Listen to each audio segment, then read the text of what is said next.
अस्सलामुअलैकुम। Chapter number 5 properties of gases में आज हम डिस्कस करेंगे मोबिलिटी। मोबाइल से निकला है mobile, mobility mean freely move. तो ये देखिएगा जरा, मोबिलिटी आज हम डिस्कस करेंगे, इसके बाद हम डेंसिटी डिस्कस करेंगे। तो मोबिलिटी क्या होती है? The ability to move freely is known as mobility. तो देखिए, the ability to move freely is known as mobility. Mobility क्या होता है? मूव। एटम्स गैसेस में हम बात कर रहे हैं गैसेस की, तो गैसेस में क्या होते हैं? एटम्स और मॉलिक्यूल्स दूर दूर होते हैं। दूर दूर होने की वजह से क्या काम करते हैं? वो फ्रीली मूव कर रहे होते हैं, इसी को कहते हैं mobility. As the gas molecules are in continuous motion. जैसे मिसाल के तौर पे कंटेनर है, कंटेनर के अंदर क्या है? गैस है। एक कंटेनर में हमारे पास सॉलिड है और एक कंटेनर में हमारे पास क्या है? लिक्विड है। तो जब जिसमें जिसमें गैस होगी, गैस के मॉलिक्यूल्स क्या होते हैं? दूसरे से दूर दूर होते हैं, तो इनके दरमियान एम्प्टी स्पेस होती है। जबकि सॉलिड के मॉलिक्यूल्स एक दूसरे से टाइटली पैक्ड होते हैं, इनके दरमियान स्पेस नहीं होती। जबकि लिक्विड के मॉलिक्यूल्स एक दूसरे से थोड़ा सा और दूर दूर होते हैं। तो देखिए, गैसेस के मॉलिक्यूल्स में क्या होती है?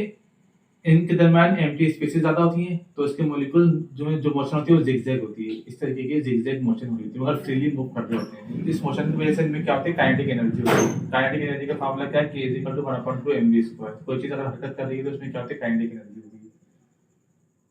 तो the molecules move freely in the empty spaces. जिसे एम्प्टी स्पेसेस की वजह से क्या होते हैं? फ्रीली मूव कर रहे होते हैं। This mobility is responsible to produce homogeneous mixture of gases. Homogeneous heterogeneous तो लेक्चर नंबर 1 चैप्टर नंबर 1 में कुछ ना कुछ टॉपिक की बात हुई इसकी।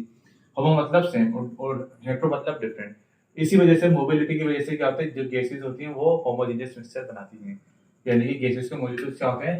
एक दूसरे से दूर दूर होते हैं। दूर दूर होने की वजह से इनके दरमियान क्या होता है? एम्प्टी स्पेस होती है। एम्प्टी स्पेस होने की वजह से क्या होती है?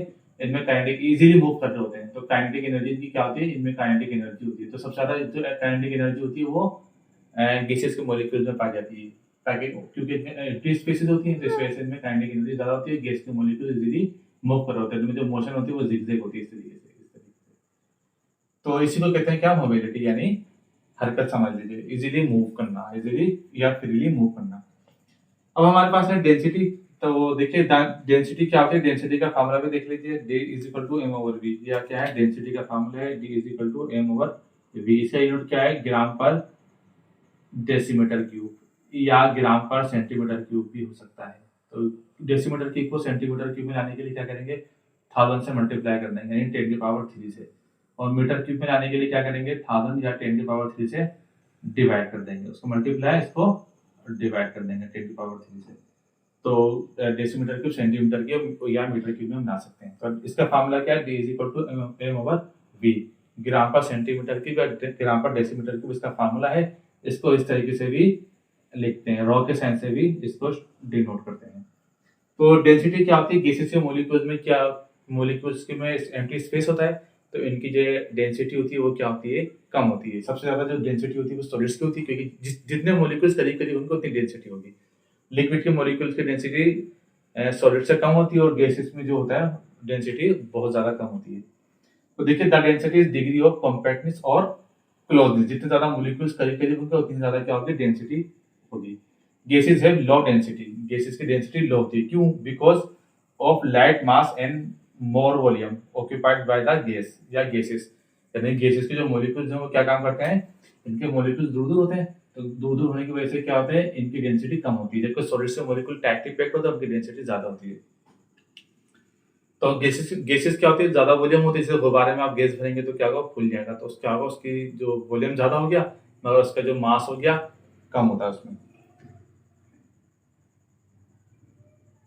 By the gaseous molecules, gas density is expressed in gram per decimetre cube या सेंटीमीटर क्यूब। यूनिट की बात करें, गैस का जो डेंसिटी का फॉर्मूला होता है ग्राम पर डेसीमीटर क्यूब या सेंटीमीटर क्यूब होता है। मैंने बता दिया, कन्वर्ट कैसा करेंगे करके देख लीजिएगा अगर आप चाहें तो।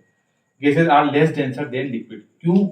सबसे ज्यादा मैंने बताया सॉलिड से मॉलिक्यूल ज्यादा टाइटली पैक्ड होते हैं, इसलिए इनकी डेंसिटी ज्यादा होती है। लिक्विड के मॉलिक्यूल थोड़े दूर दूर होते हैं, इनकी डेंसिटी और सॉलिड के मुकाबले में कम होती है। और गैसेस के मॉलिक्यूल्स और ज्यादा दूर दूर होते हैं, तो इनकी डेंसिटी और कम होती है। यानी अगर कभी रीजन आए, यही वजह है कि जो है लिक्विड पानी है, जब वो सॉलिड फॉर्म में आता है, बर्फ बनता है, तो क्या होगा? उसकी डेंसिटी ज्यादा होती है। तो जब ये बर्फ पानी की सतह पर फ्लोट कर जाती है, तो बर्फ की डेंसिटी ज्यादा होगी और पानी की डेंसिटी कम होगी, क्योंकि बर्फ में जो आइस में मॉलिक्यूल्स करीब करीब करीब होते हैं, टाइटली पैक्ड होते हैं।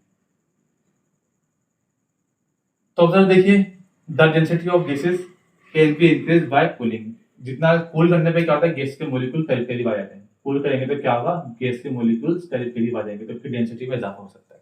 तो ये आप इस तरीके से बता सकते हैं। अब जरा देखिए हमारे पास कुछ गैसेज है, जैसे मिसाल के तौर पर आपको दिया गया है gas density is express in gram per decimetre cube या centimetre cube, density can be increase by cooling. जैसे मैंने बताया कूलिंग करने पे क्या होता है, डेंसिटी में इजाफा होता है। कूलिंग करने पे क्या होता है, मॉलिक्यूल्स दूर दूर होते हैं गैस के, तो करीब करीब आ जाएंगे, करीब करीब जब आएंगे तो क्या होगा, उनकी डेंसिटी में इजाफा हो जाएगा। तो क्लोरीन की डेंसिटी देखिए Cl2 3.12 है, हाइड्रोजन है H2 0.08 है, और नाइट्रोजन की कितनी 1.232 है। इस तरह हीलियम की भी देख लीजिए 0.176 है। ये आपके पास डिफरेंट गैसेस की डेंसिटी दी गई है, तो इसको आप इस तरह अच्छी तरह याद कीजिएगा, एमसीक्यू वगैरह में आ सकता है। डेंसिटी की डेफिनेशन भी याद कर लीजिएगा और इसको रॉ के साइन से डिनोट करते हैं। ये था आज का लेक्चर।